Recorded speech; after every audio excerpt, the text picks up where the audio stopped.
El aire del aeropuerto de Ezeiza, denso y húmedo por la inminente tormenta de verano, se sentía como un abrazo pesado después de 8 horas de vuelo. Viajaba desde el sur, donde el viento es limpio y la gente todavía se mira a los ojos. Había imaginado este momento durante meses. El abrazo de mi hijo Diego, el beso de mi nuera Camila, la alegría ruidosa de mis nietos. Llevaba en mi maleta los dulces caseros que tanto les gustaban y un corazón lleno de la ingenua expectativa de una madre. Creía que venía a pasar la Navidad en familia, a celebrar. No sabía que en realidad había sido convocada para un trabajo, uno para el que no me pagarían y del que no podría renunciar. La frialdad comenzó en el auto, un silencio que el aire acondicionado no podía justificar. Llegamos al moderno edificio en la Avenida del Libertador, un gigante de cristal y acero que siempre me pareció más un banco que un hogar. En el vestíbulo, mientras esperaba que Diego lidiara con el equipaje, vi a Mateo Corbalán, el administrador, un hombre de mirada atenta que siempre me saludaba con un respeto que ya no encontraba en mi propia familia. Diego y Camila se pararon frente a mí, y el abrazo que yo esperaba se convirtió en un gesto vago con la mano. No hubo calor, solo una distancia calculada. Mi nieto mayor, Tomás, de 16 años, fue el único que me miró con algo parecido a la compasión, una chispa de la vieja conexión que compartíamos. En ese breve instante, su mirada me advirtió que algo estaba profundamente mal, mucho antes de que las palabras lo confirmaran. Entonces, Diego, mi hijo de 45 años, el hombre cuya educación había costado mi auto y mis ahorros, me entregó un juego de llaves con la misma formalidad con la que se le entrega un paquete a un mensajero. «Mamá, qué bueno que llegaste», dijo, su voz desprovista de toda emoción. «Camila y yo salimos para Punta del Este en la mañana. Te quedas con los chicos hasta el 2 de enero, ¿sí? Ah, y la heladera está medio vacía». Las palabras cayeron en el aire pulido del vestíbulo, presenciadas por Mateo y mi nieto. No era una petición, era una orden disfrazada de información. Me habían relegado de madre a empleada doméstica en menos de 30 segundos, y lo peor fue mi respuesta. Una sonrisa glacial que no delataba la fractura que sentía por dentro. «Claro, hijo, siempre estoy aquí para lo que necesiten».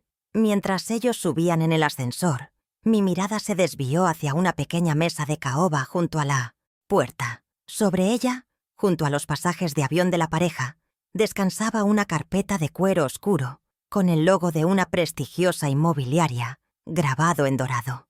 Nadie le prestó atención, un simple objeto fuera de lugar, en medio de la prisa de su partida. Pero yo la vi. Mis ojos de contadora, entrenados para notar el detalle que no encaja, se fijaron en ella. En ese momento fue solo una curiosidad, una pieza extraña en el rompecabezas de su frialdad. No podía saberlo entonces, pero esa carpeta era el primer hilo del que tiraría para deshacer la red de mentiras que habían tejido a mis espaldas. Era la prueba silenciosa de que su viaje no era lo único que habían planeado sin mí. El apartamento de 150 metros cuadrados que yo había ayudado a comprar con $50,000 de mis ahorros de toda la vida me recibió con su habitual indiferencia. Los pisos de mármol blanco reflejaban las luces de la ciudad, pero no devolvían calor alguno.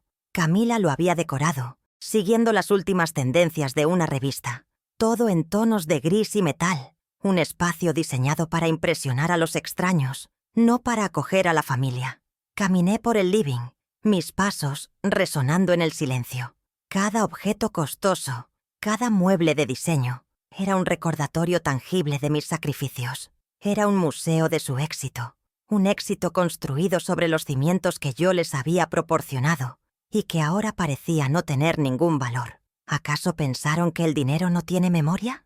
Esa primera noche, mientras los niños dormían y la ciudad zumbaba bajo el balcón, el peso de la humillación se asentó en mis hombros. No era solo el viaje a Punta del Este, era el tono de voz de Diego, la mirada de suficiencia de Camila, la heladera intencionalmente vacía como mi primera tarea asignada. Me habían convocado no por amor, sino por conveniencia. Era la niñera gratuita, la cocinera, la guardiana de su costoso estilo de vida mientras ellos disfrutaban del sol y el mar. Me senté en el sofá de diseño, que era tan incómodo como hermoso, y sentí un frío que no tenía nada que ver con la temperatura. Era el frío del abandono, de la soledad en una casa llena de gente. Y fue en ese silencio donde una vieja determinación comenzó a despertar. La memoria es un archivo curioso, y esa noche mi mente abrió un cajón polvoriento. Me vi en el 2001, recién viuda, en la cocina de mi antigua casa. La luz del sol entraba por la ventana, iluminando los fajos de billetes sobre la mesa de madera. Eran los $45.000 de la venta de mi Peugeot 306, el auto que mi esposo y yo habíamos cuidado con tanto cariño. Cada billete olía a sacrificio, el precio de la matrícula de Diego en una universidad privada que yo no podía permitirme, pero que él merecía. Recuerdo la sensación de orgullo al entregárselo, la creencia ciega de que estaba invirtiendo en su felicidad, sin darme cuenta de que le estaba enseñando a tomar sin preguntar, a valorar el dinero por encima de las personas. Luego, la memoria saltó al 2015. Estaba en el banco, la pluma temblando ligeramente en mi mano, mientras firmaba la transferencia. $50.000. El total de un fondo de inversión que había sido mi red de seguridad, el fruto de décadas de trabajo y ahorro disciplinado. Se lo di a Diego y Camila para completar el pago inicial de ese mismo apartamento, en el que ahora me sentía como una intrusa. El gerente del banco me había mirado con preocupación, pero yo le sonreí, llena de orgullo maternal. Estaba dándole a mi hijo el hogar que yo nunca tuve. Qué ironía que, al hacerlo, estuviera sentando las bases para perder el mío propio. Creí que estaba construyendo un legado familiar, pero solo estaba financiando su egoísmo. Los años entre 2018 y 2021 se desdibujaron en un torbellino de pañales, llantos nocturnos y agotamiento. Durante 3 años cuidé a mis nietos 5 días a la semana para que Camila pudiera lanzar su emprendimiento de diseño. Les ahorré un estimado de $1.500 mensuales en guardería, una suma que nunca reconocieron. Recuerdo una noche en particular, con el bebé en brazos a las 2 de la mañana, mi espalda gritando de dolor, pensando que esto era lo que hacían las abuelas. Me convencí a mí misma de que era amor, de que era ayuda, pero ahora, en la fría luz de su abandono, veía la verdad. No era ayuda, era explotación. Usaron mi amor como mano de obra barata, un recurso inagotable que daban por sentado, y estaban los pequeños cortes, las microagresiones que había decidido ignorar por mantener la paz. La voz de Camila, teñida de falsa dulzura. «Ay, Isabel, esa ropa ya no se usa». O Diego pidiéndome mi tarjeta de crédito para una emergencia, que, como descubrí en el resumen, fue la compra de un televisor de 75 pulgadas. Cada uno de esos momentos era una pequeña humillación, una gota de veneno que yo misma me tragaba con una sonrisa. Había permitido que cruzaran mis límites uno por uno, tan lentamente que apenas me di cuenta de que ya no tenía ninguno. ¿Cómo pude ser tan ciega? ¿O es que simplemente no quise ver lo que tenía delante? La respuesta, temía, era lo segundo. A la mañana siguiente, después de que se fueran con un «nos vemos en enero», lanzado por encima del hombro, la casa quedó en un silencio aplastante. Los chicos, adolescentes al fin y al cabo, se encerraron en sus cuartos con sus pantallas. Yo era una presencia invisible, una funcionaria a cargo de la logística doméstica. Comencé, por la tarea más básica, llenar la heladera, pero mientras caminaba por los pasillos del supermercado, una idea comenzó a formarse. Necesitaba entender. No podía luchar contra un enemigo que no conocía. Mi primer objetivo fue el estudio de Diego, un cuarto que siempre mantenía cerrado. La excusa perfecta sería buscar un viejo álbum de fotos para mostrarle a Tomás. La verdad era que buscaba respuestas. Entré en el estudio con el pretexto de encontrar aquel álbum de nuestra infancia. El cuarto olía a cuero y a esa colonia cara que usaba Diego. Estaba impecable, organizado con una precisión que él nunca había tenido. Fue entonces cuando, en un cajón del escritorio que estaba mal cerrado, vi una carpeta con mi nombre. No era la de la inmobiliaria, era otra, una de color azul, con la etiqueta «Documentos Mamá». El corazón me dio un vuelco. No era curiosidad lo que sentía, sino un presentimiento helado. Mis manos, que habían firmado tantos balances contables, ahora temblaban al abrir una carpeta que podía desequilibrar mi propia vida. ¿Qué podía ser tan importante como para guardarlo bajo llave? Dentro de la carpeta, encontré una copia de un documento que había firmado hacía un año. Lo recordaba vagamente. Diego me había dicho que era un simple trámite para poder gestionar mi seguro médico si algo me pasaba. Solo una formalidad, mamá, para cuidarte, me había dicho. Confié. Firmé sin leer la letra pequeña. Un error que jamás habría cometido en mi vida profesional. Ahora mis ojos de contadora recorrían las cláusulas con una claridad aterradora. Las palabras poder general amplio, irrevocable y para vender y administrar bienes saltaron de la página como escorpiones. No me habían pedido ayuda con mi seguro médico. Me habían robado la voluntad, mi capacidad de decidir sobre mi propio patrimonio. La frase de impacto resonó en mi cabeza, tan clara como si alguien la hubiera gritado en la habitación silenciosa. No me pidieron un favor, me robaron la voluntad. El FUEA. Papel se sentía pesado en mis manos, como si contuviera el peso de toda su traición. Cada sacrificio que había hecho por él, desde el auto hasta mis ahorros, había sido solo un preludio para este acto final, despojarme de todo. Sentí una náusea fría subir por mi garganta. No era solo el apartamento, era mi autonomía, mi derecho a vivir mis últimos años en la casa que había construido con mi esposo. ¿Y para qué? Para financiar el próximo capricho de Camila. La indignación contenida comenzó a solidificarse, a convertirse en algo duro y afilado como el acero. Necesitaba más pruebas. La duda ya no existía, solo quedaba la certeza. Pero para actuar necesitaba un arsenal. Dejaron atrás la vieja laptop de Diego, una que él ya no usaba. Sabía su contraseña, el nombre de nuestro primer perro, un detalle sentimental que ahora se sentía como una burla. La encendí, el ventilador zumbando como un suspiro cansado. Fui directo a su correo electrónico, esperando encontrar algo, cualquier cosa. Y allí estaba, un hilo de correos con el asunto: consulta propiedad Güemes, la dirección de mi apartamento de toda la vida. Mi respiración se detuvo mientras hacía clic para abrirlo. El plan que habían urdido a mis espaldas estaba a punto de revelarse en toda su cruel extensión. Los correos eran entre Camila y un agente inmobiliario llamado Martín. La conversación había comenzado hacía 2 meses. Hablaban de la tasación, de las excelentes oportunidades del mercado y de la necesidad de una venta urgente. Camila escribía con una frialdad empresarial que me heló la sangre. Se refería a mi hogar como la propiedad, un activo a liquidar. En un correo fechado la semana anterior, ella escribió: necesitamos cerrar la venta antes de marzo para asegurar la inversión en el nuevo proyecto. Mi casa tenía un precio, $220,000, y mi espalda, al parecer, una fecha de vencimiento. No había mención de mí, de mi futuro, de dónde se suponía que iba a vivir. Era simplemente un obstáculo a ser removido. Con una precisión metódica conecté la impresora y comencé a imprimir cada uno de esos correos. La máquina escupía las hojas una por una, cada página un nuevo ladrillo en el muro de su traición. Las palabras impresas en blanco y negro parecían más reales, más condenatorias. Mientras las apilaba, una frase se formó en mi mente, amarga y precisa. Mi casa tenía un precio, y mi espalda una fecha de vencimiento. Guardé los papeles en mi bolso, junto a la copia del poder.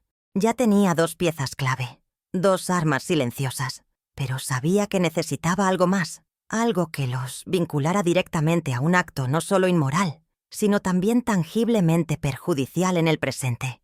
Mi siguiente paso era mi cuenta bancaria. Desde mi tablet, ingresé a mi home banking.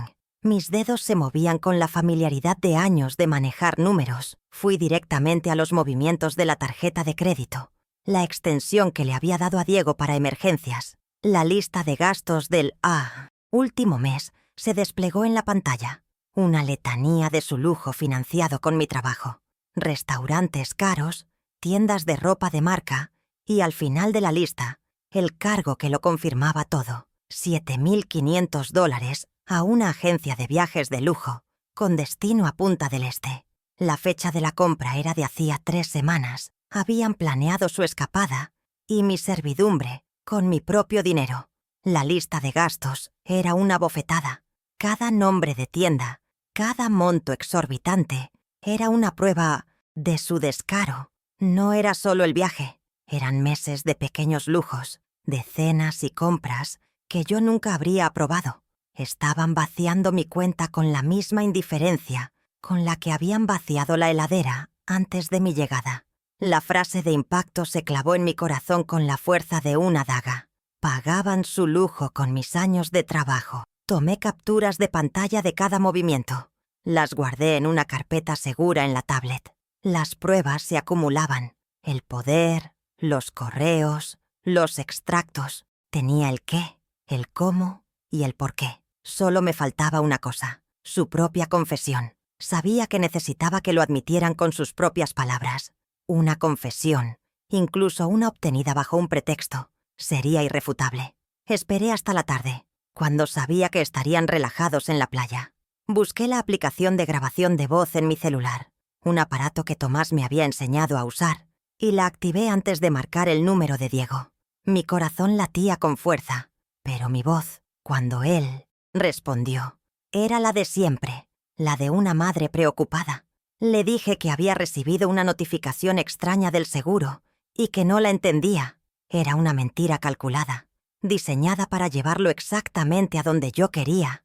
Él mordió el anzuelo. Al principio intentó desviar el tema, pero yo insistí con preguntas ingenuas sobre los trámites y los papeles. Lo guié con paciencia, como seguía a un niño a través de una lección difícil. Finalmente, frustrado por mi aparente confusión, soltó las palabras que yo estaba esperando. «Mamá, entiende», dijo con un suspiro de impaciencia. «Necesitamos el dinero de tu piso para la inversión. Es por el bien de la familia. Con el poder que firmaste, podemos agilizar todo». La onda de sonido en la pantalla de mi teléfono vibró con su voz, capturando la confesión que sellaría su destino. Detuve la grabación. Tenía todo lo que necesitaba. Mientras la grabación se guardaba, una última frase de impacto cristalizó la esencia de su engaño. La familia era la excusa, no la razón.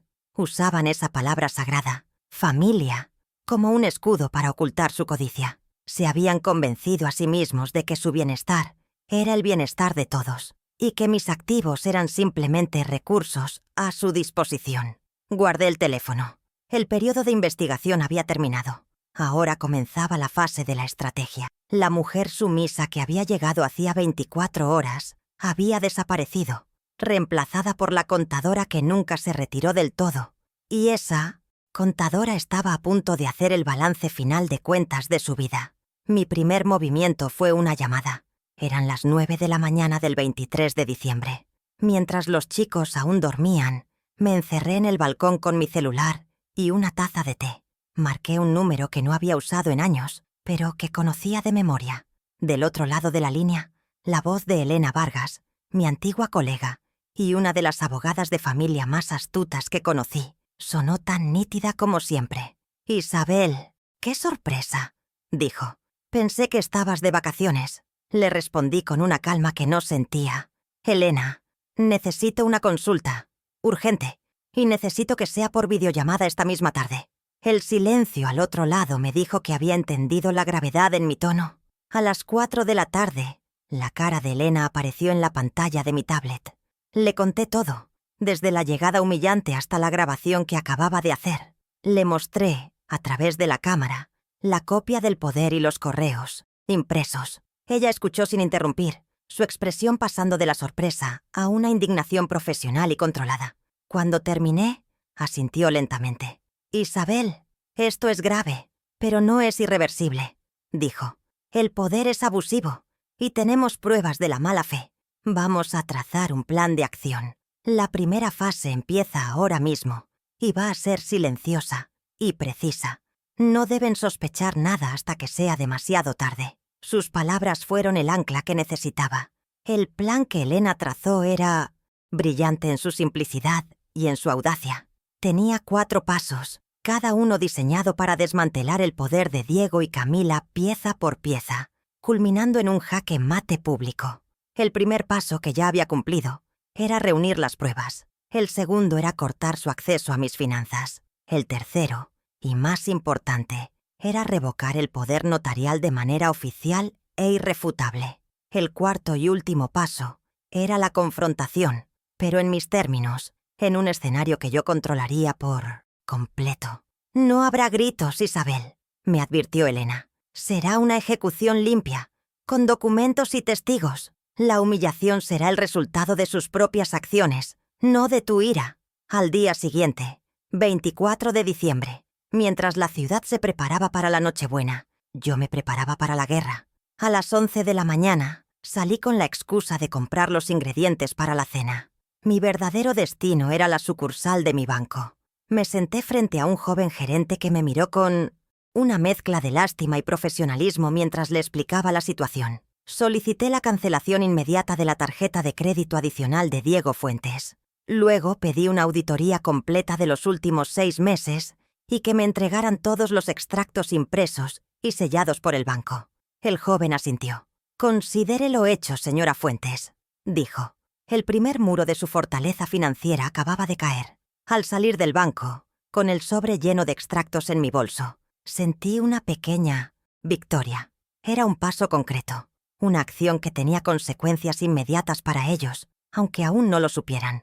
El siguiente paso era el más crucial. Llamé al notario que Elena me había recomendado, un hombre llamado Estevez, conocido por su discreción y su temple. Le expliqué la situación y le hice una petición inusual. Necesitaba que preparara un acta de revocación del poder y que se presentara en persona para entregarla esa misma noche, a las 10 en punto, en el apartamento de mi hijo. Hubo una pausa. «Será una Nochebuena memorable, señora», dijo finalmente. «Allí estaré».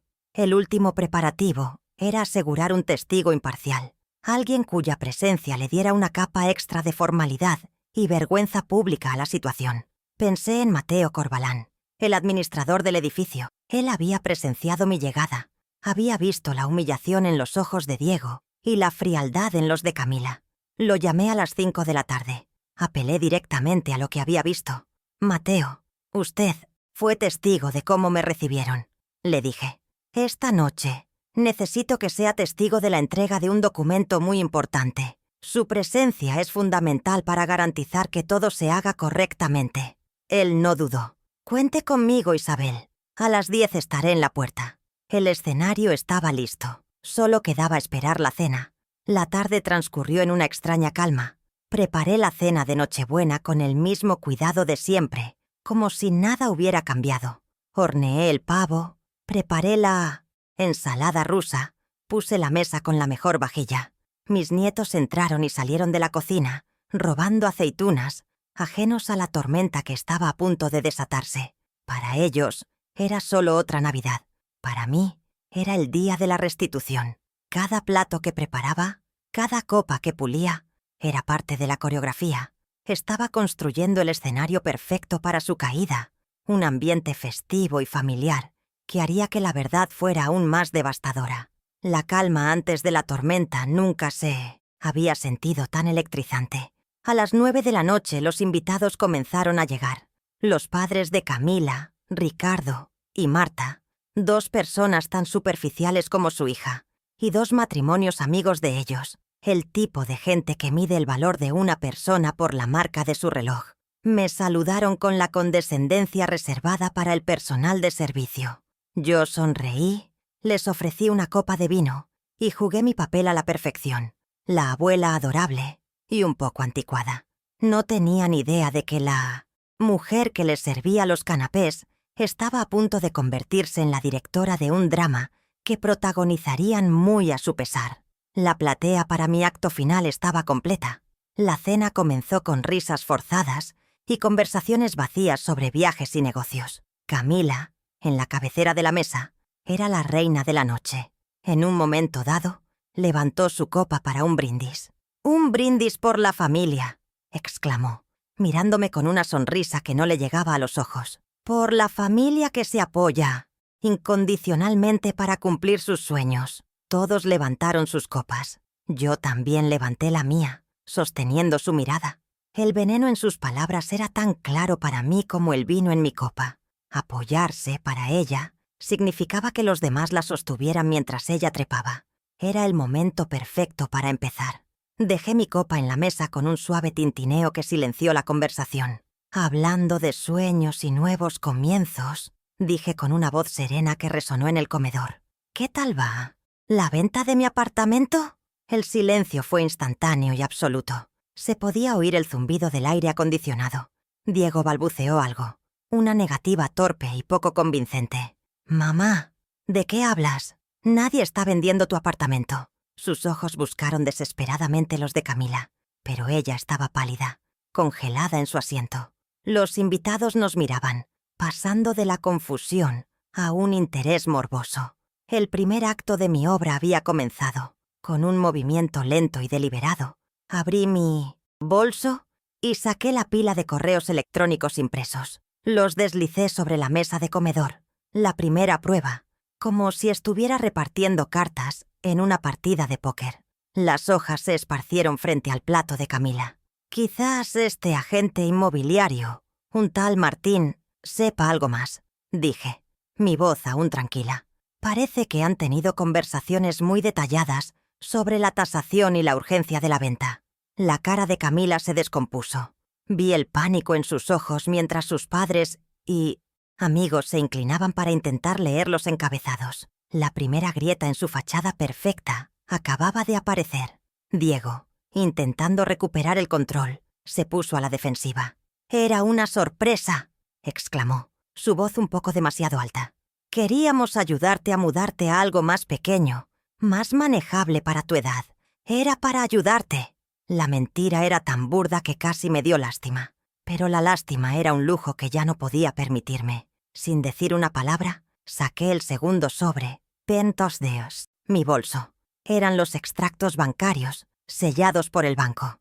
Los puse sobre la mesa, encima de los correos. ¿Cómo me ayudaron con este viaje a Punta del Este de $7.500 pagado con mi tarjeta de crédito? Pregunté, señalando el cargo resaltado en amarillo. El murmul, el aire del aeropuerto de Ezeiza, denso y húmedo por la inminente tormenta de verano, se sentía como un abrazo pesado después de 8 horas de vuelo. Viajaba desde el sur, donde el viento es limpio, y la gente todavía se mira a los ojos. Había imaginado este momento durante meses, el abrazo de mi hijo Diego, el beso de mi nuera Camila, la alegría ruidosa de mis nietos. Llevaba en mi maleta los dulces caseros que tanto les gustaban y un corazón lleno de la ingenua expectativa de una madre. Creía que venía a pasar la Navidad en familia, a celebrar. No sabía que en realidad había sido convocada para un trabajo, uno para el que no me pagarían y del que no podría renunciar. La frialdad comenzó en el auto, un silencio que el aire acondicionado no podía justificar. Llegamos al moderno edificio en la Avenida del Libertador, un gigante de cristal y acero que siempre me pareció más un banco que un hogar. En el vestíbulo, mientras esperaba que Diego lidiara con el equipaje, vi a Mateo Corbalán, el administrador, un hombre de mirada atenta que siempre me saludaba con un respeto que ya no encontraba en mi propia familia. Diego y Camila se pararon frente a mí, y el abrazo que yo esperaba se convirtió en un gesto vago con la mano. No hubo calor, solo una distancia calculada. Mi nieto mayor, Tomás, de 16 años, fue el único que me miró con algo parecido a la compasión, una chispa de la vieja conexión que compartíamos. En ese breve instante, su mirada me advirtió que algo estaba profundamente mal, mucho antes de que las palabras lo confirmaran. Entonces, Diego, mi hijo de 45 años, el hombre cuya educación había costado mi auto y mis ahorros, me entregó un juego de llaves con la misma formalidad con la que se le entrega un paquete a un mensajero. «Mamá, qué bueno que llegaste», dijo, su voz desprovista de toda emoción. «Camila y yo salimos para Punta del Este en la mañana. Te quedas con los chicos hasta el 2 de enero, ¿sí? Ah, y la heladera está medio vacía». Las palabras cayeron en el aire pulido del vestíbulo, presenciadas por Mateo y mi nieto. No era una petición, era una orden disfrazada de información. Me habían relegado de madre a empleada doméstica en menos de 30 segundos, y mi mundo se detuvo por un instante, suspendido en la humillación pública de ese momento. Lo peor fue mi respuesta, Una sonrisa glacial que no delataba la fractura que sentía por dentro. «Claro, hijo, siempre estoy aquí para lo que necesiten». Mi voz sonó serena, casi dócil, un eco de la madre complaciente que ellos esperaban y que yo había sido durante demasiado tiempo. Pero mientras pronunciaba esas palabras, una decisión se forjó en el frío de mi corazón. Era una promesa, silenciosa para mí misma. Esta sería la última vez que mi amor sería confundido con servidumbre. Ellos no lo vieron, por supuesto. Estaban demasiado ocupados en su propia prisa, en su propio mundo. Pero Mateo lo notó. Vio el cambio en mis ojos, un endurecimiento sutil que contradecía la suavidad de mi sonrisa. ¿Qué pensaron que pasaría si empujaban demasiado? Mientras ellos se dirigían al ascensor, mi mirada se desvió hacia una pequeña mesa de caoba junto a la puerta. Sobre ella, junto a los pasajes de avión de la pareja, descansaba una carpeta de cuero oscuro, con el logo de una prestigiosa inmobiliaria grabado en dorado. Nadie le prestó atención, un simple objeto fuera de lugar en medio de la prisa de su partida. Pero yo la vi. Mis ojos de contadora, entrenados durante 40 años para notar el detalle que no encaja, se fijaron en ella. En ese momento fue solo una curiosidad, una pieza extraña en el rompecabezas de su frialdad. No podía saberlo entonces, pero esa carpeta era el primer hilo del que tiraría para deshacer la red de mentiras que habían tejido a mis espaldas. Era la prueba silenciosa de que su viaje no era lo único que habían planeado sin mí. El ascensor llegó, sus puertas de acero inoxidable abriéndose con un silbido. Camila entró sin mirar atrás, pero Diego vaciló un segundo, como si una astilla de culpa hubiera logrado atravesar su armadura de egoísmo. No duró. Una mirada impaciente de su esposa fue suficiente para que entrara y presionara el botón del piso 12. Las puertas se cerraron, cortando el contacto visual, dejándome sola en el vestíbulo con mi nieto, mi valija y el peso de una revelación que apenas comenzaba a comprender. La humillación ya no quemaba, se había enfriado, convirtiéndose en una claridad cortante. Ya no era una madre visitando a su familia, era una auditora llegando a una empresa en crisis. Me quedé inmóvil por un momento, el eco de sus voces todavía en el aire. Tomás se acercó y, sin decir una palabra, tomó mi mano. Su gesto fue el único calor genuino que había recibido desde que aterricé. Le apreté la mano en respuesta, una comunicación silenciosa que lo decía todo. «No te preocupes», le dije en voz baja, más para mí que para él. Miré una última vez la carpeta en la mesa, memorizando el logo, el color, la textura del cuero en mi mente. Luego, recogí mi dignidad del suelo de mármol pulido, junto con mi maleta, y me preparé para entrar en la casa de mi hijo. Sabía, con la certeza de un balance final, que cuando saliera de ese apartamento en enero, las cuentas de nuestra familia estarían saldadas para siempre. El apartamento de 150 metros cuadrados, que yo había ayudado a comprar con $50,000 de mis ahorros de toda la vida, me recibió con su habitual indiferencia. Los pisos de mármol blanco reflejaban las luces de la ciudad, pero no devolvían calor alguno. Camila lo había decorado siguiendo las últimas tendencias de una revista, todo en tonos de gris y metal, un espacio diseñado para impresionar a los extraños, no para acoger a la familia. Caminé por el living, mis pasos resonando en el silencio. Cada objeto costoso, cada mueble de diseño, era un recordatorio tangible de mis sacrificios. Era un museo de su éxito, un éxito construido sobre los cimientos que yo les había proporcionado y que ahora parecía no tener ningún valor. ¿Acaso pensaron que el dinero no tiene memoria? Esa primera noche, mientras los niños dormían y la ciudad zumbaba abajo el balcón, el peso de la humillación se asentó en mis hombros. No era solo el viaje a Punta del Este, era el tono de voz de Diego, la mirada de suficiencia de Camila, la heladera intencionalmente vacía como mi primera tarea asignada. Me habían convocado no por amor, sino por conveniencia. Era la niñera gratuita, la cocinera, la guardiana de su costoso estilo de vida mientras ellos disfrutaban del sol y el mar. Me senté en el sofá de diseño, que era tan incómodo como hermoso, y sentí un frío que no tenía nada que ver con la temperatura. Era el frío del abandono, de la soledad en una casa llena de gente. y fue en ese silencio donde una vieja determinación comenzó a despertar. La memoria es un archivo curioso, y esa noche mi mente abrió un cajón polvoriento. Me vi en el 2001, recién viuda, en la cocina de mi antigua casa. La luz del sol entraba por la ventana, iluminando los fajos de billetes sobre la mesa de madera. Eran los $45.000 de la venta de mi Peugeot 306, el auto que mi esposo y yo habíamos cuidado con tanto cariño. Cada billete olía a sacrificio. El precio de la matrícula de Diego en una universidad privada que yo no podía permitirme, pero que él merecía. Recuerdo la sensación de orgullo al entregárselo, la creencia ciega de que estaba invirtiendo en su felicidad, sin darme cuenta de que le estaba enseñando a tomar sin preguntar, a valorar el dinero por encima de las personas que se lo daban. Luego, la memoria saltó al 2015. Estaba en el banco, la pluma temblando ligeramente en mi mano, mientras firmaba la transferencia. $50.000, el total de un fondo de inversión que había sido mi red de seguridad, el fruto de décadas de trabajo y ahorro disciplinado. Se lo di a Diego y Camila para completar el pago inicial de ese mismo apartamento, en el que ahora me sentía como una intrusa. El gerente del banco me había mirado con preocupación, pero yo le sonreí, llena de orgullo maternal. Estaba dándole a mi hijo el hogar que yo nunca tuve. Qué ironía que al hacerlo, estuviera sentando las bases para perder el mío propio. Creí que estaba construyendo un legado familiar, pero solo estaba financiando la jaula dorada de su egoísmo.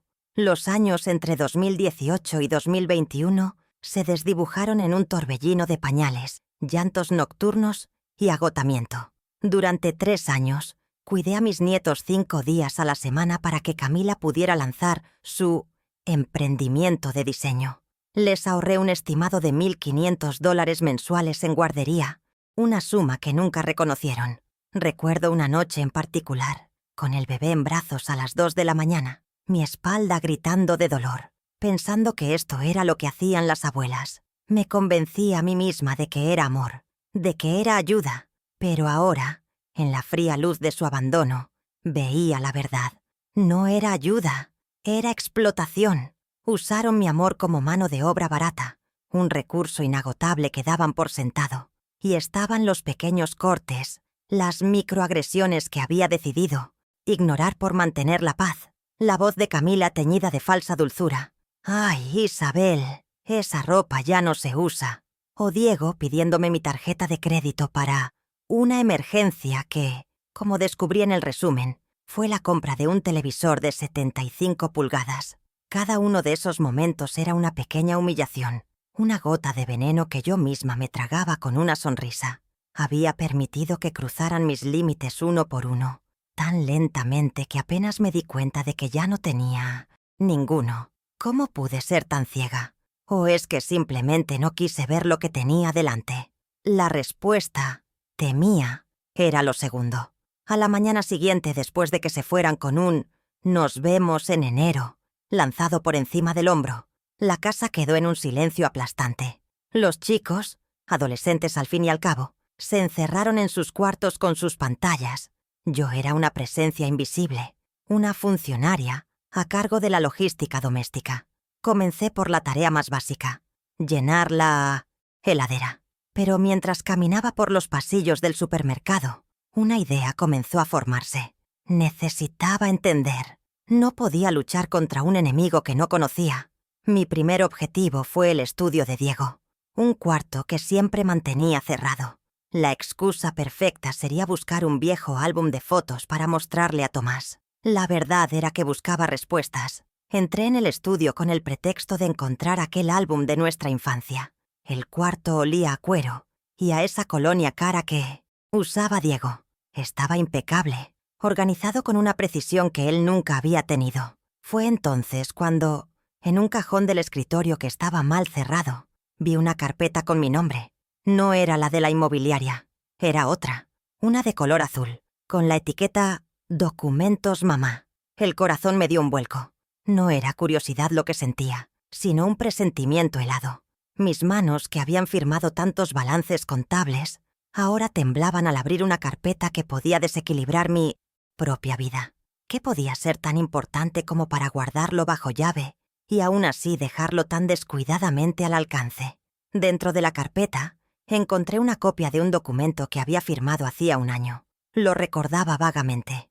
Diego me había dicho que era un simple trámite para poder gestionar mi seguro médico si algo me pasaba. Solo una formalidad, mamá, para cuidarte, me había dicho. Confié. Firmé sin leer la letra pequeña. Un error que jamás habría cometido en mi vida profesional. Ahora, mis ojos de contadora recorrían las cláusulas con una claridad aterradora. Las palabras poder general amplio, irrevocable y para vender y administrar bienes saltaron de la página como escorpiones. No me habían pedido ayuda con mi seguro médico. Me habían robado la voluntad, mi capacidad de decidir sobre mi propio patrimonio, todo con mi propia firma. La frase de impacto resonó en mi cabeza, tan clara como si alguien la hubiera gritado en la habitación silenciosa. No me pidieron un favor, me robaron la voluntad. El papel se sentía pesado en mis manos, como si contuviera el peso de toda su traición. Cada sacrificio que había hecho por él, desde el auto hasta mis ahorros, había sido solo un preludio para este acto final. Despojarme de todo. Sentí una náusea fría subir por mi garganta. No era solo el apartamento, era mi autonomía, mi derecho a vivir mis últimos años en la casa que había construido con mi esposo. ¿Y para qué? ¿Para financiar el próximo capricho de Camila? La indignación contenida comenzó a solidificarse, a convertirse en algo duro y afilado como el acero. Necesitaba más pruebas. La duda ya no existía, solo quedaba la certeza.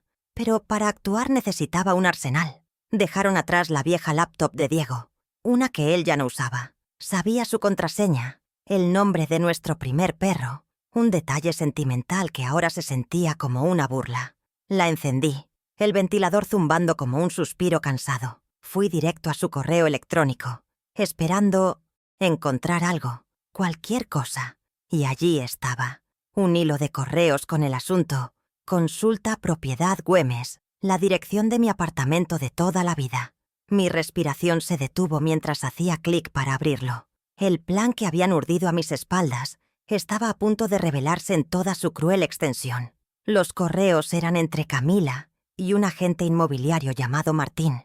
La conversación había comenzado hacía 2 meses. Hablaban de la tasación, de las excelentes oportunidades del mercado y de la necesidad de una venta urgente. Camila escribía con una frialdad empresarial que me heló la sangre. Se refería a mi hogar como la propiedad, un activo a liquidar. En un correo fechado la semana anterior, ella escribió: necesitamos cerrar la venta antes de marzo para asegurar la inversión en el nuevo proyecto. Mi casa tenía un precio, $220,000, y mi espalda, al parecer, una fecha de vencimiento. No había mención de mí, de mi futuro, de dónde se suponía que iba a vivir. Era simplemente un obstáculo a ser removido. Con una precisión metódica, conecté la impresora y comencé a imprimir cada uno de esos correos. La máquina escupía las hojas una por una, cada página un nuevo ladrillo en el muro de su traición. Las palabras impresas en blanco y negro parecían más reales, más condenatorias. Mientras las apilaba, una frase se formó en mi mente, amarga y precisa. Mi casa tenía un precio, y mi espalda una fecha de vencimiento. Guardé los papeles en mi bolso, junto a la copia del poder. Ya tenía 2 piezas clave, 2 armas silenciosas, pero sabía que necesitaba algo más, algo que los vinculara directamente a un acto no solo inmoral, sino también tangiblemente perjudicial en el presente. Mi siguiente paso era mi cuenta bancaria. Desde mi tablet, ingresé a mi home banking. Mis dedos se movían con la familiaridad de años de manejar números. Fui directamente a los movimientos de la tarjeta de crédito, la extensión que le había dado a Diego para emergencias. La lista de gastos del último mes se desplegó en la pantalla, una letanía de su lujo financiado con mi trabajo. Restaurantes caros, tiendas de ropa de marca, y al final de la lista, el cargo que lo confirmaba todo: $7,500 a una agencia de viajes de lujo, con destino a Punta del Este. La fecha de la compra era de hacía 3 semanas. Habían planeado su escapada, y mi servidumbre, con mi propio dinero. La lista de gastos era una bofetada. Cada nombre de tienda, cada monto exorbitante, era una prueba de su descaro. No era solo el viaje, eran meses de pequeños lujos, de cenas y compras que yo nunca habría aprobado. Estaban vaciando mi cuenta con la misma indiferencia con la que habían vaciado la heladera antes de mi llegada. La frase de impacto se clavó en mi corazón con la fuerza de una daga. Pagaban su lujo con mis años de trabajo. Tomé capturas de pantalla de cada movimiento. Las guardé en una carpeta segura en la tablet. Las pruebas se acumulaban. El poder, los correos, los extractos. Tenía el qué, el cómo y el por qué. Solo me faltaba una cosa, su propia confesión. Sabía que necesitaba que lo admitieran con sus propias palabras. Una confesión, incluso una obtenida bajo un pretexto, sería irrefutable. Esperé hasta la tarde, cuando sabía que estarían relajados en la playa. Busqué la aplicación de grabación de voz en mi celular, un aparato que Tomás me había enseñado a usar, y la activé antes de marcar el número de Diego. Mi corazón latía con fuerza, pero mi voz, cuando él respondió, era la de siempre, la de una madre preocupada. Le dije que había recibido una notificación extraña del seguro y que no la entendía. Era una mentira calculada, diseñada para llevarlo exactamente a donde yo quería. Él mordió el anzuelo. Al principio intentó desviar el tema, pero yo insistí con preguntas ingenuas sobre los trámites y los papeles. Lo guié con paciencia, como se guía a un niño a través de una lección difícil. Finalmente, frustrado por mi aparente confusión, soltó las palabras que yo estaba esperando. «Mamá, entiende», dijo con un suspiro de impaciencia. «Necesitamos el dinero de tu piso para la inversión. Es por el bien de la familia. Con el poder que firmaste, podemos agilizar todo». La onda de sonido en la pantalla de mi teléfono vibró con su voz, capturando la confesión que sellaría su destino. Detuve la grabación. Tenía todo lo que necesitaba. Mientras la grabación se guardaba, una última frase de impacto cristalizó la esencia de su engaño. La familia era la excusa, no la razón.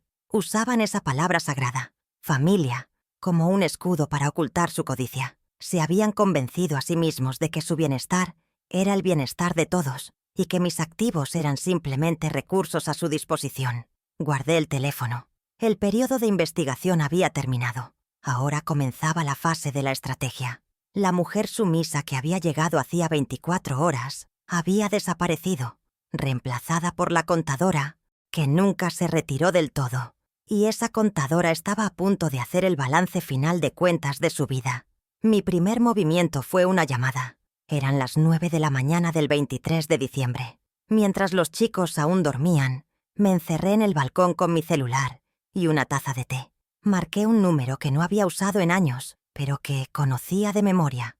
Del otro lado de la línea, la voz de Elena Vargas, mi antigua colega y una de las abogadas de familia más astutas que conocí, sonó, tan nítida como siempre. «Isabel, qué sorpresa», dijo. «Pensé que estabas de vacaciones». Le respondí con una calma que no sentía. «Elena, necesito una consulta. Urgente. Y necesito que sea por videollamada esta misma tarde». El silencio al otro lado me dijo que había entendido la gravedad en mi tono. A las 4 de la tarde, la cara de Elena apareció en la pantalla de mi tablet. Le conté todo, desde la llegada humillante hasta la grabación que acababa de hacer. Le mostré, a través de la cámara, la copia del poder y los correos impresos. Ella escuchó sin interrumpir, su expresión pasando de la sorpresa a una indignación profesional y controlada. Cuando terminé, asintió lentamente. «Isabel, esto es grave, pero no es irreversible», dijo. «El poder es abusivo y tenemos pruebas de la mala fe. Vamos a trazar un plan de acción. La primera fase empieza ahora mismo y va a ser silenciosa y precisa.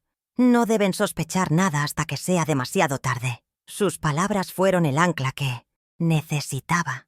El plan que Elena trazó era brillante en su simplicidad y en su audacia. Tenía 4 pasos, cada uno diseñado para desmantelar el poder de Diego y Camila, pieza por pieza, culminando en un jaque mate público. El primer paso, que ya había cumplido, era reunir las pruebas. El segundo era cortar su acceso a mis finanzas. El tercero, y más importante, era revocar el poder notarial de manera oficial e irrefutable. El cuarto y último paso era la confrontación, pero en mis términos, en un untocienas, escenario que yo controlaría por completo.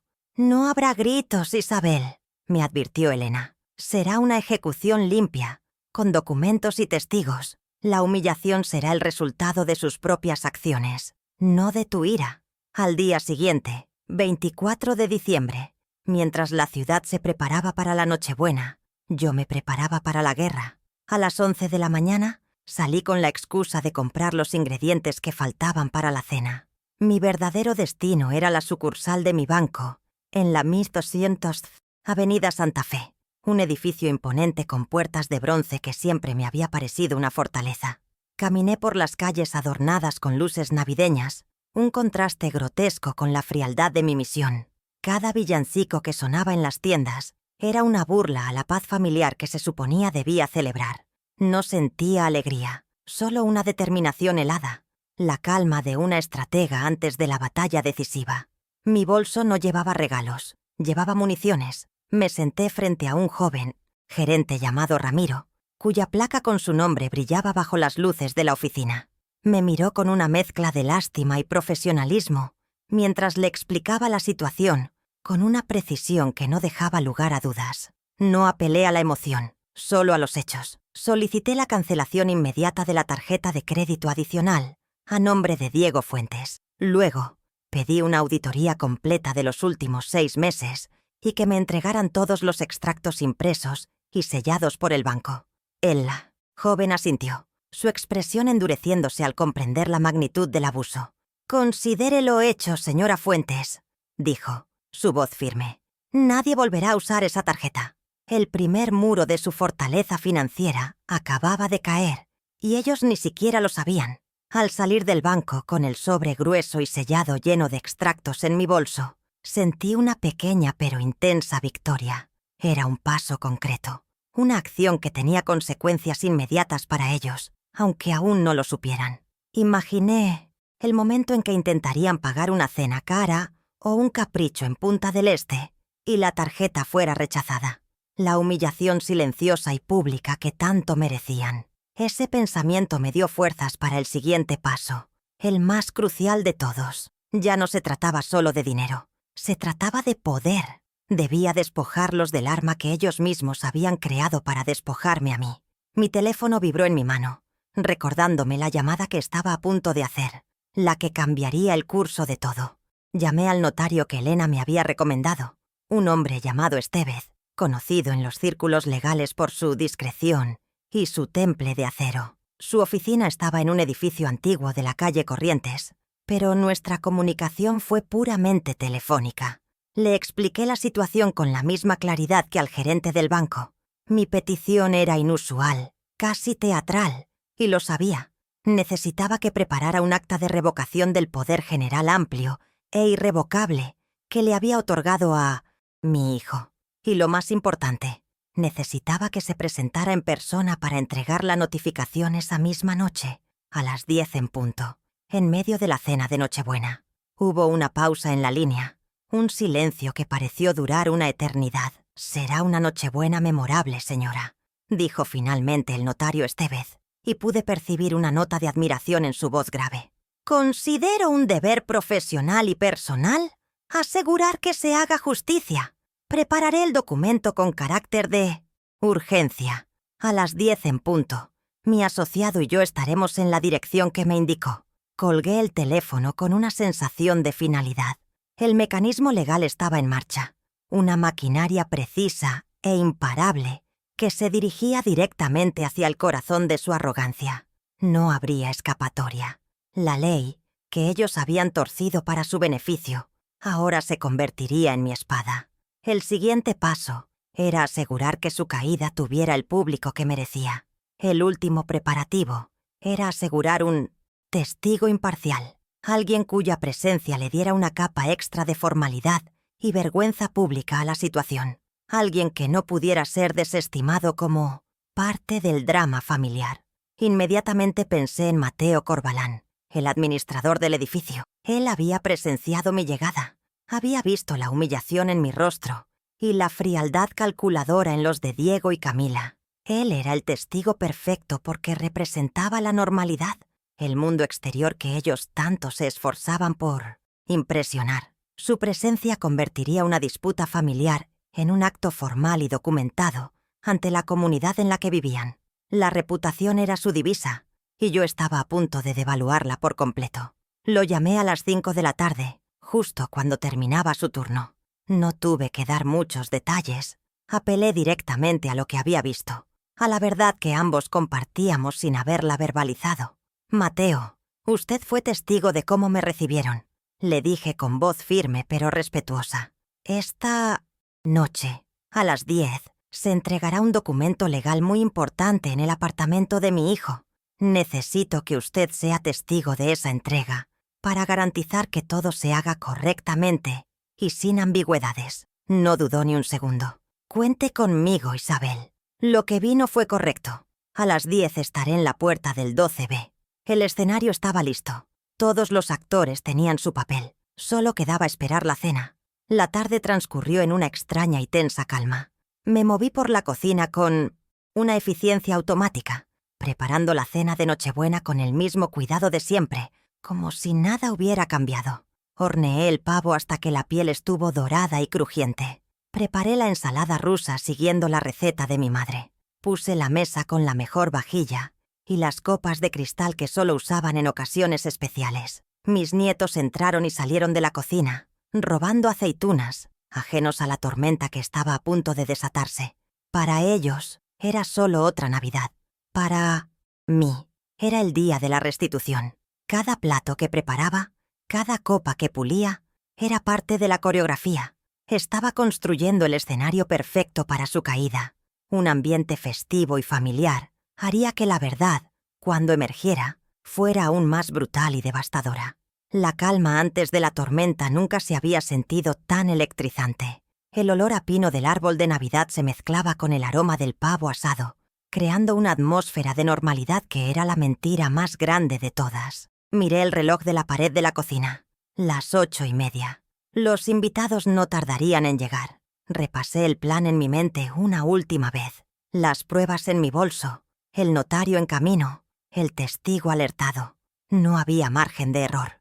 La mujer que había llegado a esa casa como una sirviente estaba a punto de revelarse como la dueña del tablero de ajedrez. A las 9 de la noche, los invitados comenzaron a llegar, llenando el apartamento con risas forzadas y el tintineo de las copas. Los padres de Camila, Ricardo y Marta, 2 personas cuya profundidad podía medirse en milímetros, me saludaron con la condescendencia reservada para el personal de servicio. Luego llegaron 2 matrimonios amigos de ellos, el tipo de gente que mide el valor de una persona por la marca de su reloj y el destino de sus últimas vacaciones. Yo sonreí, les ofrecí una copa de vino y jugué mi papel a la perfección. La abuela adorable, un poco anticuada, feliz de estar sirviendo a la familia.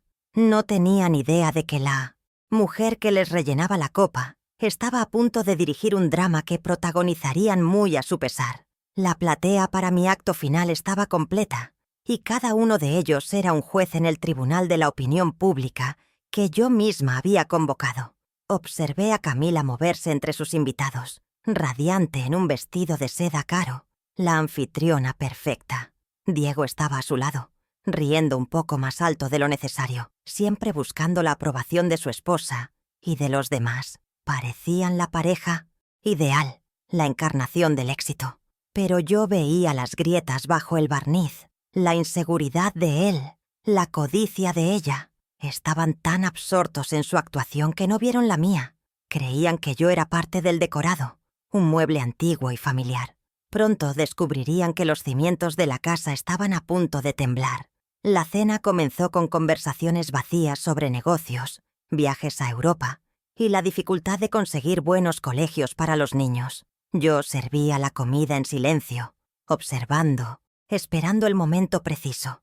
Camila, sentada en la cabecera de la mesa como una reina en su trono, era el centro de atención. En un momento dado, después del plato principal, levantó su copa de champán para proponer un brindis. La luz del candelabro se reflejó en el cristal y por un instante el tiempo pareció detenerse. Su voz, clara y un poco arrogante, llenó el comedor. Era el catalizador que había estado esperando, la señal para que el telón se levantara.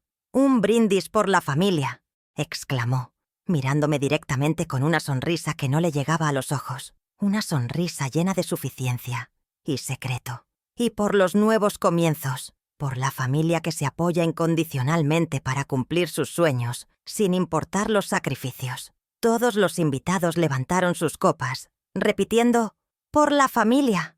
Yo también levanté la mía, el líquido dorado temblando ligeramente. Sostuve su mirada, dejando que el silencio se extendiera un segundo más de lo cómodo. El veneno en sus palabras era tan claro para mí como el champán en mi copa.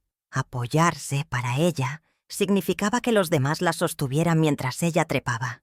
La ironía era tan perfecta que casi sonreí. Dejé mi copa en la mesa con un suave pero deliberado tintineo que cortó el murmullo de la conversación. Todos los ojos se volvieron hacia mí. Mi actuación como la abuela invisible había terminado.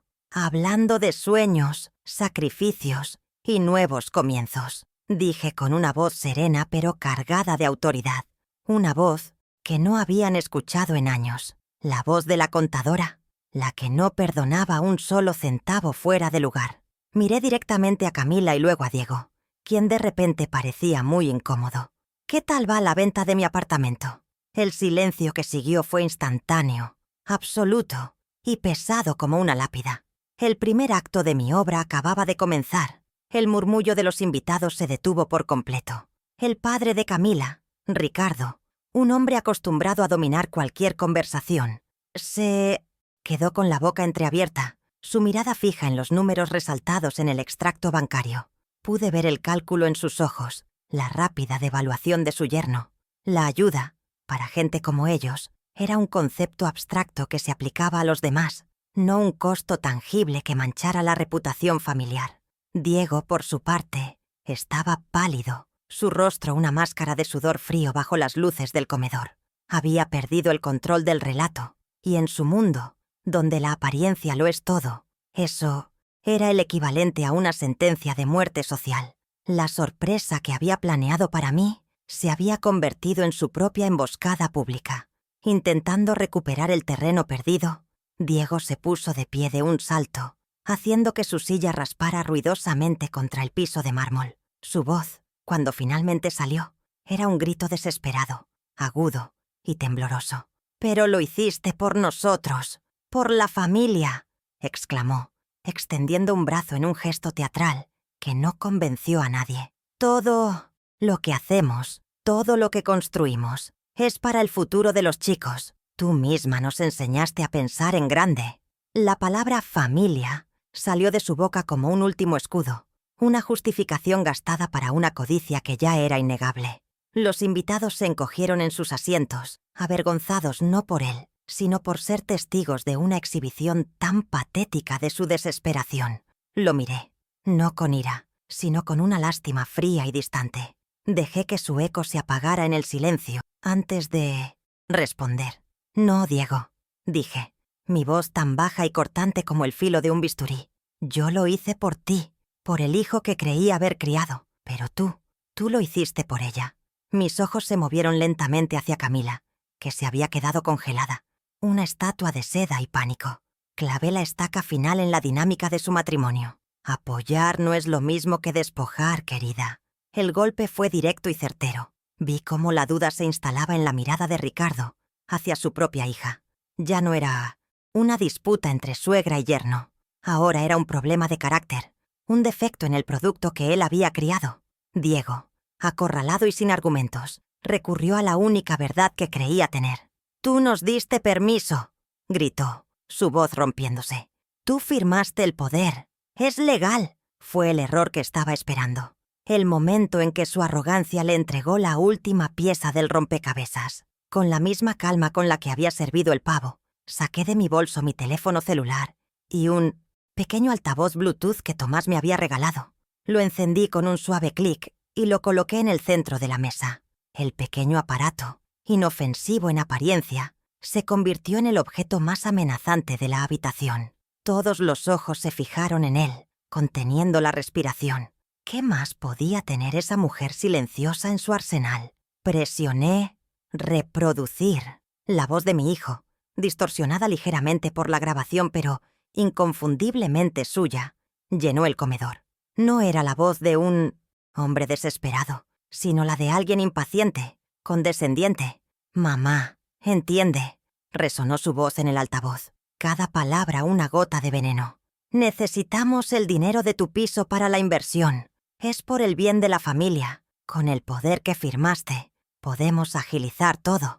El audio continuó por unos segundos más, capturando su suspiro de fastidio, el tono de quien le explica algo obvio a un niño. Luego, el silencio regresó, pero esta vez era diferente. Era un silencio denso, espeso, lleno del peso de una traición expuesta sin piedad. El efecto fue devastador. Marta, la madre de Camila, ahogó un sollozo y se cubrió la boca con la servilleta. Ricardo miraba a Diego con un desprecio absoluto. Los amigos de la pareja evitaban mirarse entre ellos, sus rostros una mezcla de horror y fascinación morbosa. La reputación que Diego y Camila habían construido con tanto esmero, con mi dinero y mi sacrificio, se había derrumbado en 30 segundos de audio. Camila tenía los ojos cerrados, como si así pudiera hacer desaparecer la realidad. Diego, por su parte, se había desplomado en su silla, su cuerpo sin energía, completamente derrotado. Había sido juzgado y condenado por sus propias palabras, en su propia casa, frente a su propio público. Justo en ese momento de máxima tensión, cuando nadie sabía qué decir o hacer, sonó el timbre. El sonido, nítido y formal, cortó el aire viciado como un martillo de juez. Fue tan inesperado, tan fuera de lugar en medio del drama familiar, que todos se sobresaltaron. Por un instante pareció un rescate, una interrupción que podría disipar la catástrofe. Pero yo sabía que no era un rescate, era la siguiente fase de la ejecución. Miré a Diego, cuya cabeza se levantó lentamente, una chispa de esperanza confusa en sus ojos. Esa esperanza estaba a punto de extinguirse para siempre. «Adelante», dije con una voz clara y autoritaria, dando permiso en una casa que ya no sentía como ajena. Tomás, mi nieto, que había estado observando todo desde un rincón con una expresión de dolor y validación, se levantó y fue a abrir la puerta. En el umbral aparecieron dos figuras, un hombre de traje oscuro con un maletín, a quien reconocí como el asociado del notario Estevez, y a su lado, Mateo Corbalán, el administrador del edificio, con su habitual expresión seria e imparcial. La presencia de Mateo fue un golpe maestro. No era un extraño, era una figura de autoridad en su comunidad, el testigo silencioso de su vida diaria. Su aparición transformó la escena de un vergonzoso secreto familiar a un acto público y oficial. La humillación de Diego y Camila acababa de escalar a un nivel completamente nuevo, el reputacional. El notario asociado entró en el comedor, sus pasos resonando con una finalidad solemne. No miró a nadie más que a Diego. «Señor Diego Fuentes», dijo con una voz formal que no admitía interrupciones, «le hago entrega de esta notificación oficial». Abrió su maletín y extrajo un documento con sellos y cintas, entregándoselo a mi hijo, cuyas manos temblaban al recibirlo. Es el acta de revocación del poder general amplio que mi cliente, la señora Isabel Fuentes, le había otorgado.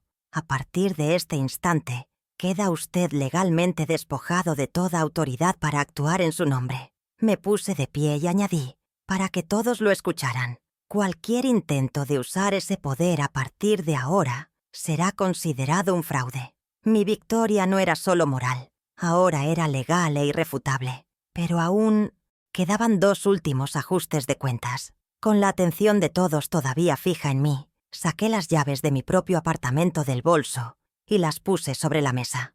Las cerraduras de mi casa serán cambiadas mañana a las 9 de la mañana. No serás bienvenido sin una invitación previa, le dije a Diego. Luego mi mirada se posó en él con una frialdad que nunca antes había usado. Y la extensión de mi tarjeta de crédito, la que usaron para su viaje, ha sido cancelada esta mañana. Hice una pausa, permitiendo que el peso de cada consecuencia se asentara. Miré el pavo a medio comer, la decoración festiva, y terminé con una frase que selló su ruina. «Feliz Navidad». El aire en el comedor era denso, cargado con el aroma del pavo asado y una tensión palpable que se escondía bajo las risas forzadas. Observaba a Camila, la anfitriona perfecta en su vestido de seda, moverse entre sus invitados con una gracia estudiada. Diego, a su lado, reía demasiado fuerte, buscando constantemente la aprobación en los ojos de su esposa y de sus amigos adinerados. Yo, mientras tanto, jugaba mi papel asignado, la abuela silenciosa y servicial, rellenando copas de vino, sonriendo con una docilidad que ellos confundían con debilidad. No sabían que cada sonrisa era una cuenta atrás, cada gesto de servicio una maniobra en el tablero de ajedrez que solo yo veía. Estaban tan absortos en su propia actuación que no se dieron cuenta de que el telón de su farsa estaba a punto de caer estrepitosamente. Finalmente llegó el momento que había estado esperando. Camila levantó su copa de champán, el cristal capturando la luz del candelabro como un diamante. El murmullo de la conversación se apagó y todos los ojos se volvieron hacia ella. «¡Un brindis!», exclamó, su voz clara y llena de una arrogancia apenas disimulada. «Por la familia, que siempre se apoya incondicionalmente para cumplir sus sueños, y por los nuevos y emocionantes comienzos que nos esperan». Todos levantaron sus copas, repitiendo el brindis con entusiasmo. Yo también levanté la mía, el líquido dorado temblando ligeramente. Sostuve su mirada por encima del borde de mi copa, una mirada que ella interpretó como sumisión, pero que en realidad era el preludio de la guerra. La ironía de sus palabras era tan espesa que casi podía saborearla. Dejé mi copa sobre la mesa con un tintineo deliberado, un sonido pequeño pero agudo que cortó el aire festivo. El silencio que siguió fue instantáneo y absoluto. Todos los rostros se giraron hacia mí, la sorpresa dibujada en sus facciones. Mi actuación como la abuela invisible había terminado. «Hablando de sueños y nuevos comienzos», dije, y mi voz sonó extrañamente potente en la quietud, serena pero con un filo de acero que ninguno de ellos había escuchado antes. Fijé mi mirada primero en Diego y luego en Camila, que parpadeó, confundida. «¿Qué tal va la venta de mi apartamento?». La pregunta quedó suspendida en el aire, una bomba de tiempo que acababa de ser activada en medio de su celebración. Diego palideció visiblemente. Abrió la boca para responder, pero solo emitió un balbuceo incoherente. «Mamá, ¿de qué hablas? Nadie está vendiendo tu apartamento», logró decir finalmente, su voz una octava más alta de lo normal. Sus ojos buscaron desesperadamente los de Camila en busca de ayuda, pero ella estaba paralizada, su sonrisa de anfitriona congelada en una mueca de pánico. Los invitados intercambiaron miradas incómodas, su curiosidad ahora teñida de morbo. La atmósfera festiva se había evaporado, reemplazada por una tensión densa y expectante.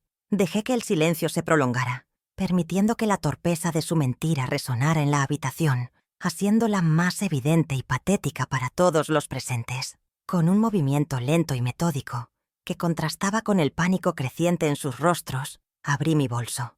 Mis manos no temblaban. Saqué la pila de correos electrónicos impresos, perfectamente ordenados y engrapados. Los deslicé sobre la pulida mesa de caoba, como si estuviera repartiendo las cartas en una partida de póker que ya sabía ganada. Las hojas se esparcieron frente al plato de Camila, las líneas de texto en blanco y negro como una acusación formal. «Quizás este agente inmobiliario, un tal Martín, sepa algo más», dije, mi voz aún tranquila y nivelada. «Parece que han tenido conversaciones muy detalladas sobre la tasación, la urgencia de la venta y las excelentes oportunidades del mercado». La cara de Camila se descompuso. Vi cómo el color desaparecía de sus mejillas, dejándola con una palidez cerosa bajo las luces del comedor. Sus padres, Ricardo y Marta, se inclinaron instintivamente, tratando de leer los encabezados de los correos. Pude ver la comprensión y la vergüenza comenzar a amanecer en el rostro de Ricardo, un hombre que valoraba la imagen por encima de todo. La fachada perfecta de su hija se estaba agrietando frente a la audiencia que más le importaba. El primer muro de su fortaleza de mentiras había caído, y el estruendo, aunque silencioso, fue ensordecedor para todos en esa mesa. La conversación ya no era sobre viajes y negocios, era sobre traición. Diego, en un intento desesperado por recuperar el control, se puso a la defensiva. «¡Era una sorpresa!», exclamó, su voz sonando falsa y estridente. «Queríamos ayudarte a mudarte a algo más pequeño, más manejable para tu edad. Era para ayudarte». La mentira era tan burda, tan condescendiente, que casi me provocó una sonrisa amarga. Pero la compasión era un lujo que ya no podía permitirme. Sin decir una palabra, sin dignificar su excusa con una respuesta verbal, saqué el segundo sobre de mi bolso. Era más grueso, con el logo de mi banco impreso en la esquina superior. Lo coloqué con precisión sobre la pila de correos, un nuevo nivel de evidencia, una nueva capa de su engaño. «¿Ayudarme?», repetí su palabra, mi voz teñida de una ironía helada. «¿Cómo me ayudaron con este viaje a Punta del Este de $7.500, pagado con la extensión de mi tarjeta de crédito?» Abrí el sobre y saqué el extracto bancario. Con mi dedo índice, señalé la línea resaltada en amarillo fluorescente. El cargo de la agencia de viajes de lujo, claro e innegable. El murmullo entre los invitados se convirtió en un jadeo colectivo. El padre de Camila, Ricardo, me arrebató prácticamente el papel de la mano, sus ojos de empresario escaneando la lista de gastos con una furia creciente. El abuso ya no era una insinuación, era un hecho documentado, sellado por una institución financiera. El impacto de la prueba financiera fue inmediato y brutal. Para esa gente, el dinero era un lenguaje que entendían perfectamente, y lo que leían en ese papel era una declaración de parasitismo. Ricardo dejó caer el extracto sobre la mesa como si le quemara, y dirigió a Diego una mirada de absoluto desprecio. Marta, la madre de Camila, se cubrió la boca con la mano, sus ojos llenos de lágrimas de humillación. Los amigos de la pareja evitaban mirarlos, absortos de repente en el patrón de sus platos. El crimen de mi hijo y mi nuera no era solo la falta de gratitud, era, a los ojos de su círculo social, una muestra de mal gusto y una terrible gestión financiera. Habían sido degradados de exitosos a vulgares en un instante. Acorralado, humillado y sin más mentiras a las que recurrir, Diego cometió el error final. Se puso de pie de un salto, su silla arañando el suelo de mármol. «¡Pero tú nos diste permiso!», gritó, su voz quebrada por la desesperación. «Tú firmaste el poder. Es legal. Teníamos derecho». Fue la confesión que había estado esperando, la pieza que completaba mi rompecabezas. Había admitido la existencia y el propósito del poder frente a todos. Con la misma calma con la que había servido la cena, saqué mi teléfono celular y un pequeño altavoz Bluetooth. Lo encendí con un suave clic y lo coloqué en el centro de la mesa. El pequeño aparato se convirtió en el objeto más imponente de la habitación. Presioné el botón de reproducir. La voz de mi hijo, impaciente y condescendiente, llenó el silencio sepulcral del comedor. «Mamá, entiende», resonó su propia voz, clara e inconfundible. «Necesitamos el dinero de tu piso para la inversión. Es por el bien de la familia.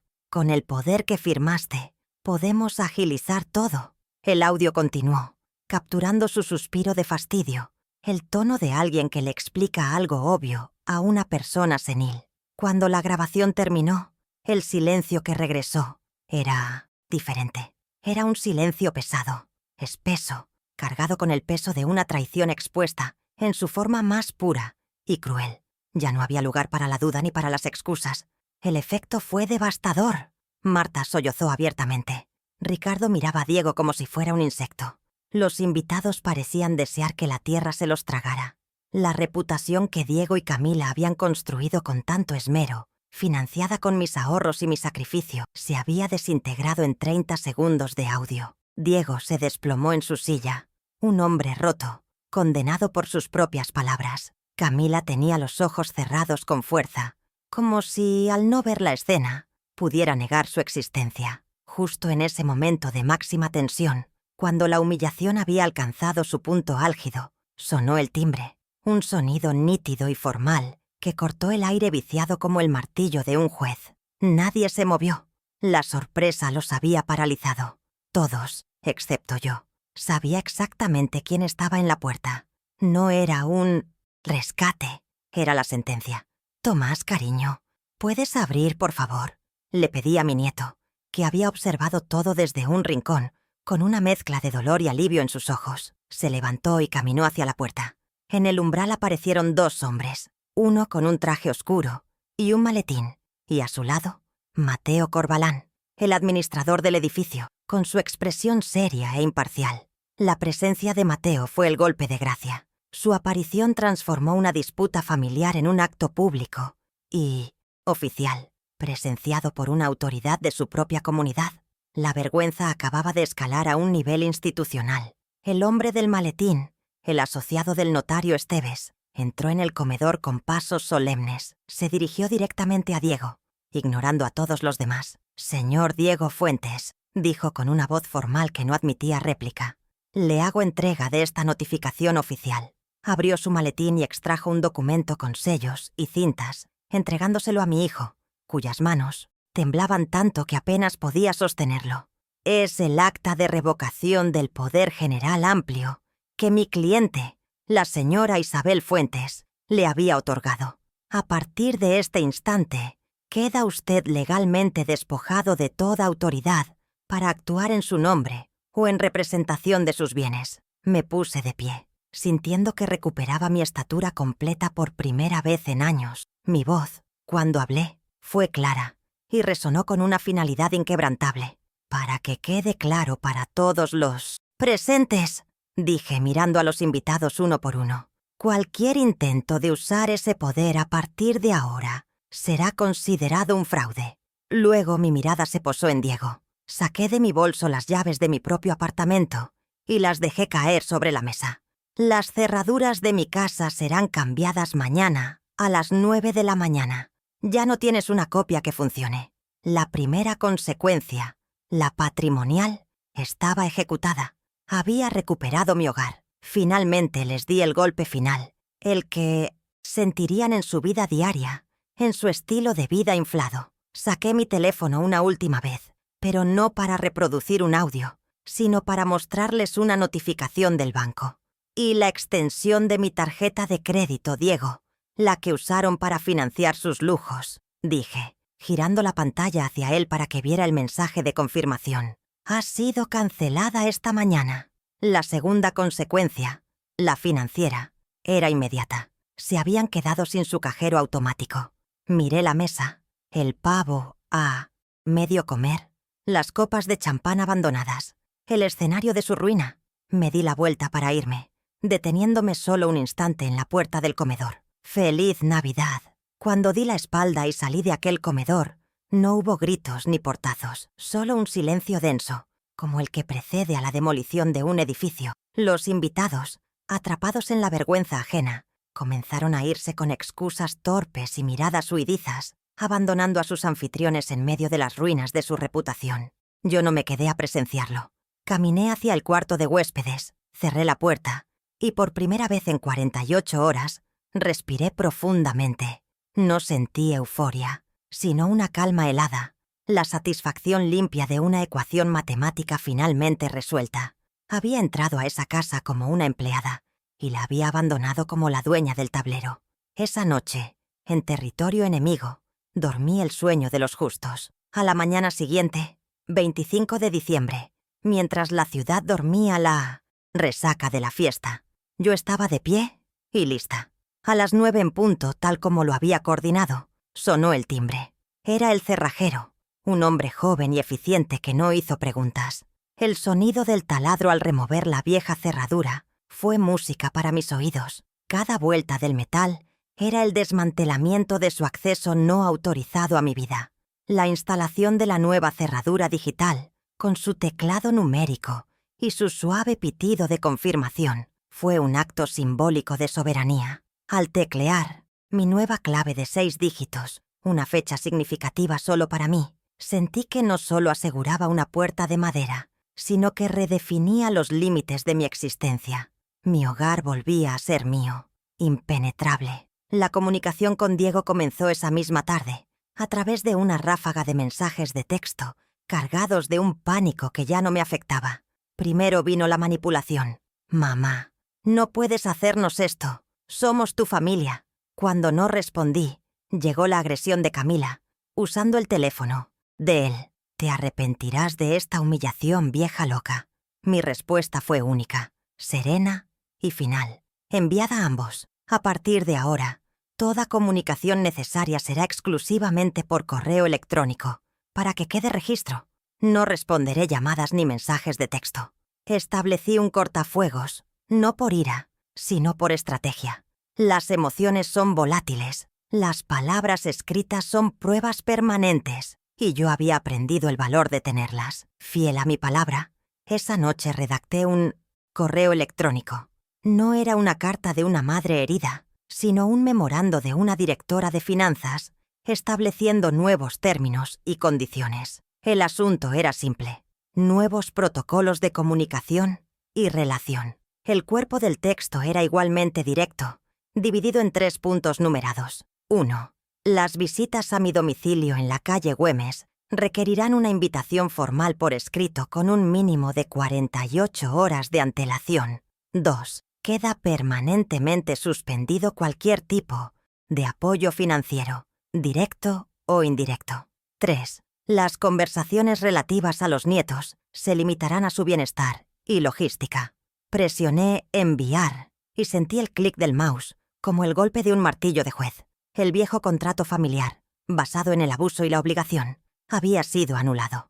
Un mes después, mi apartamento respiraba un aire nuevo. Había contratado a 2 hombres para que me ayudaran a reorganizar los muebles, un acto que era tanto físico como metafórico.